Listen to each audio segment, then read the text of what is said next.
Good morning बच्चों। आज हम पाठ 8 कौन ये कविता पढ़ेंगे। कौन प्रश्नवाचक चिन्ह के साथ पाठ का नाम है। यानी कि जब हम इस कविता को पढ़ेंगे और इस कविता में जिसके बारे में बात की गई है वो कौन है, इसका हम पता लगाएंगे। कविता पढ़ते हैं। किसने बटन हमारे कुतरे, किसने स्याही को बिखराया, कौन चट कर गया दुपक कर घर भर में अनाज बिखराया, दोना खाली रखा रह गया, कौन ले गया उठा मिठाई, दो टुकड़े तस्वीर हो गई, किसने रस्सी काट बहाई। ये कह रहे हैं आखिर कौन है जो हमारे बटनों को कुतर के चला जाता है। किसने, कौन है वो, कौन कौन स्याही को बिखरा जाता है, और कौन है जो चुपचाप आकर दुबक कर यानी चुपचाप आकर घर में अनाज को बिखरा जाता है। दोना खाली रखा रह जाता है, यानी दोना एक पत्तल का कटोरा होता है और मिठाई को उठा के ले चला जाता है, कटोरा खाली रह जाता है।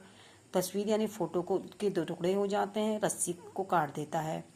कभी कुतर जाता है चप्पल, कभी जूता है जाता, कभी खलीता पर बन आती, अनजाने पैसा गिर जाता। किसने जिल्द काट डाली है, बिखर गए पोथी के पन्ने, रोज टांगता धो धो कर में, कौन उठा ले जाता छन्ने। फिर आखिर ऐसा कौन है जो हमारी चप्पलों को, हमारे जूतों को कुतर के चला जाता है। कभी जूते को कुतर देता है, कभी चप्पलों को कुतर देता है। उतरना यानी छोटे छोटे टुकड़े कर देता है। कभी खलीता पर बन आती, कभी खलीता यानी कि जेब, यानी कि हम पर्स भी कह सकते हैं, और जेब। अगर वो कभी उसको कुतर जाए, उसको काट दे और हमको पता ना चले, अनजाने माने हमको पता ना चले, तो हमारे पैसे गिर जाते हैं। कौन जो है हमारी पोथी यानी होता है किताब, पोथी के पन्नों को इधर उधर बिखरा जाता है क्योंकि उसकी जल्दों को काट कर चल जाता है, जिससे पोथी के पन्ने जो हैं वो बिखर जाते हैं। मैं रोज धो धो करके छन्ने को यानी छन्नी को टांगता हूँ और उसको उठा के ले जाता। आखिर यह कौन है जो ऐसे काम करता है। कुतर कुतर कर कागज सारे, रद्दी से घर को भर जाता, कौन कबाड़ी है जो कूड़ा, दुनिया भर का घर भर जाता। कौन रात भर गड़बड़ करता, हमें नहीं देता है सोने, खुरखुर करता इधर उधर है, ढूंढा करता छिप छिप कोने। कह रहे कौन सारे घर में कागज के टुकड़ों को कुतर कुतर करके पूरा रद्दी भर के चला जाता है। ऐसा कबाड़ी कौन है जो दुनिया भर का कूड़ा हमारे घर में कर देता है। रात भर कौन इधर उधर गड़बड़ गड़बड़ की आवाज़ करता रहता है, हमें सोने नहीं देता है। कभी इधर दौड़ता, कभी उधर दौड़ता है, कभी इधर छुपने का कोना, कभी उधर छुपने का कोना ढूंढता है। रोज रात भर जगता रहता, खुर कर इधर उधर है बात धाता, धाता माने होता है भागना। बच्चों उसका नाम बताओ, कौन शरारत यह कर जाता। कौन है जो रात भर खुर करके हमारी नींद को खराब करता है, कभी इधर दौड़ता है, कभी दौड़ता है। इतना पढ़ने के बाद अगर आपको पता चला बच्चों वो कौन है, उसका आप नाम बताइए। अब आपको ये पता कि ऐसी हरकतें घर में कौन करता है, पता चल गया आपको। यस, चूहा। यानी कि ये कौन है, चूहा, जो हमारे घर में हमारे जिल्दों को, फोटोओं को, हमारे अनाज को बिखरा जाता है, चीज़ों को उठा के लेकर चला जाता है। तो ये कविता कौन, जिसका आंसर हमको मिल गया कविता को पढ़ने के बाद कि ये चूहा सारी ऐसी हरकतें करता है। और ये कविता सोहन लाल द्विवेदी जी ने लिखी है। इसे पढ़ना और याद भी कीजिए। इसकी बुक एक्सरसाइज हम देखते हैं कविता से। कविता पढ़कर बताओ कि शरारती जीव घर में कहाँ कहाँ जाता है। अरे जाता हमें पता चल गया कि कहाँ कहाँ गया होगा, वो हमने उसको लिखा भी देंगे। घर में कहाँ जाता है चूहा, अलमारी में कपड़े को उतर देता है, गोदाम में अनाज बिखरा देता है, रसोई में चला जाता है, कमरों में चला जाता है, चूहा है कहीं भी चला जाता है।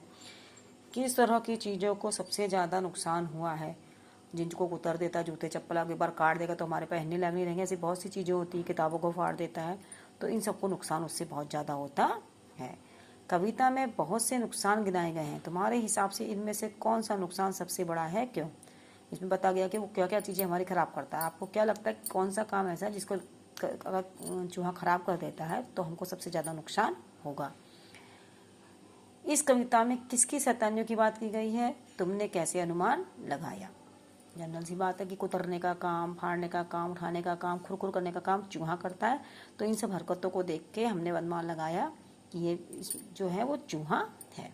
अगला है, कभी कुतर जाता है चप्पल। शरारती जीव ने बहुत सारी चीज़ों को कुतरा, बिखराया और काटा। अब तुम बताओ कि कौन कौन सी चीज़ें को कुतरा जा सकता है, बिखराया जा सकता है और काटा जा सकता है। कुतरना यानी छोटे छोटे टुकड़े में कर देना, बिखराना यानी फैला देना, और काटा यानी सीधे सीधे दो टुकड़ों में बांट देना। तो ऐसी कौन सी, जैसे चप्पल को सीधे 2 टुकड़ों में नहीं काट सकता तो कुतर जाता है। अनाज को अगर उसने करा तो उसको अगर उसने बोरा काट दिया तो सारा अनाज बिखर जाता है। ऐसी चीज़ों को छांट के आप अपने यहाँ और यहाँ और यहाँ लिखेंगे, अपने मन से इनके आंसर करेंगे। अगला है कबाड़ का हिसाब। कबाड़ी क्या क्या सामान खरीदते हैं, आपको पता है। कबाड़ी आपके घर से सामान का रद्दी सामान है, पुराने अखबार हैं, लोहा टिन के पुराने सामान हैं, रद्दी है, इन सबको कबाड़ी हमारे घर से लेके चला जाता। तुम्हारे घर से सामान ले जाकर कबाड़ी उसका क्या करता है, कबाड़ी उनको ले जा करके वापस फैक्ट्रियों में भेज देता है, जहाँ जाने के बाद उनको दोबारा से ला के पुनः प्रयोग में, यानी दोबारा उनका काम, उनसे चीज़ें बनाई जाती हैं। इसलिए कबाड़ी उनको लेके जाता है, अपने घर में नहीं रखता, उनको ले जाके वापस फैक्ट्रियों में, कारखानों में उसको भेज देता है। पता करो कि तो पुराना अखबार या रद्दी किस भाव में बिकते हैं। कबाड़ी जब आपके यहाँ आए तो उससे इसको आप पूछ सकते हैं।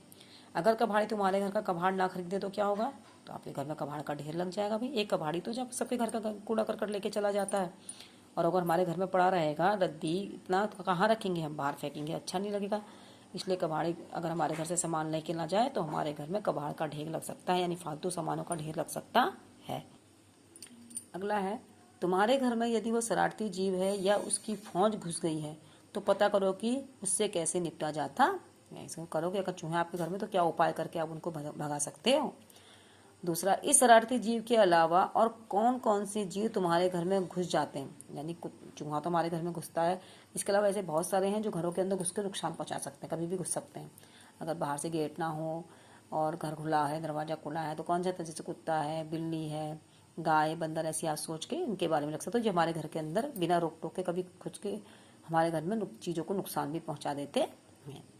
नीचे लिखी कविता की पंक्तियां पढ़ो, जिन शब्दों के नीचे रेखा खींची है उनका अर्थ आपस में चर्चा करके बताओ।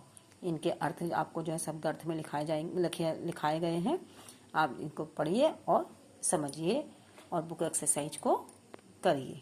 धन्यवाद।